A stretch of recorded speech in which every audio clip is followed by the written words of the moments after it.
नमस्कार, बहुत स्वागत है आपका न्यूज़ 18 के डिजिटल प्लेटफॉर्म पर। अमेरिका और ईरान के बीच जंग खत्म करने के लिए अंतरिम समझौते पर दस्तखत हो गए हैं। डोनाल्ड ट्रंप ने बुधवार रात को फ्रांस के वर्साई पैलेस में इससे जुड़े एमओयू पर साइन किए। इस दौरान फ्रांस के राष्ट्रपति इमैनुअल मैक्रों मौजूद रहे। डील पर दस्तखत करने के बाद ट्रंप वर्साई पैलेस से बाहर आए। इस दौरान किसी रिपोर्टर ने उनसे पीस डील को लेकर सवाल पूछा तो उन्होंने चिल्लाते हुए कहा, डील साइन हो गई है। ट्रंप के बाद ईरानी राष्ट्रपति मसूद पेज़ेश्कियान ने भी ईरान से इलेक्ट्रॉनिक दस्तखत किए हैं। समझौते का ऐलान भारतीय समय के मुताबिक गुरुवार सुबह 5:30 बजे किया गया। ये तत्काल प्रभाव से लागू भी हो गया। इस समझौते के तहत ईरान और लेबनान में मिलिट्री एक्शन खत्म किया जाएगा, हॉर्मुज़ स्ट्रेट को दोबारा खोला जाएगा और अमेरिका की नौसैनिक नाकेबंदी खत्म की जाएगी। पाकिस्तान के प्रधानमंत्री शहबाज शरीफ ने भी गुरुवार को इस समझौते पर मध्यस्थ के तौर पर दस्तखत किए हैं। उन्होंने एक्स पर एक पोस्ट कर इसे इस्लामाबाद समझौता बताया। ईरान के सर्वोच्च नेता मुश्तबा खामनेई ने कहा है कि अमेरिका ईरान समझौते को लेकर उनकी राय अलग थी, लेकिन राष्ट्रपति द्वारा दिए गए भरोसे के बाद उन्होंने इसे मंजूरी दे दी है। सरकारी मीडिया में जारी एक लिखित बयान में खामेनेई ने कहा कि राष्ट्रपति और उनकी टीम ने उन्हें आश्वासन दिया था कि समझौते के बावजूद ईरानी जनता के अधिकारों और प्रतिरोध मोर्चे के हितों की पूरी रक्षा की जाएगी।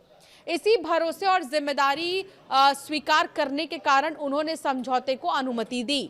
हालांकि खामेनेई ने अमेरिका को चेतावनी भी दी। उन्होंने कहा कि यदि अमेरिका समझौते से आगे बढ़कर अतिरिक्त दबाव बनाने या अनुचित मांगे करने की कोशिश करता है तो ईरान उसे स्वीकार नहीं करेगा।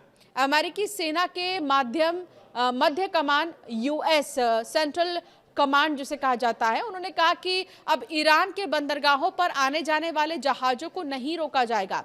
सेंटकॉम ने बताया कि अमेरिकी सेना अब ईरान के बंदरगाहों से निकलने और वहां पहुंचने वाले जहाजों के रास्ते में कोई बाधा नहीं डालेगी, यानी समुद्री व्यापार और माल ढुलाई फिर से सामान्य रूप से हो सकेगी। हालांकि अमेरिकी नौसैनिक जहाज क्षेत्र में मौजूद रहेंगे। उनका काम ये देखना होगा कि ईरान के साथ हुए समझौते का पालन ठीक से हो रहा है या नहीं हो रहा। इस फैसले से ईरान के समुद्री व्यापार को राहत मिलने की उम्मीद है। क्षेत्र में जहाजों की आवाजाही पहले की तरह जारी रह सकेगी।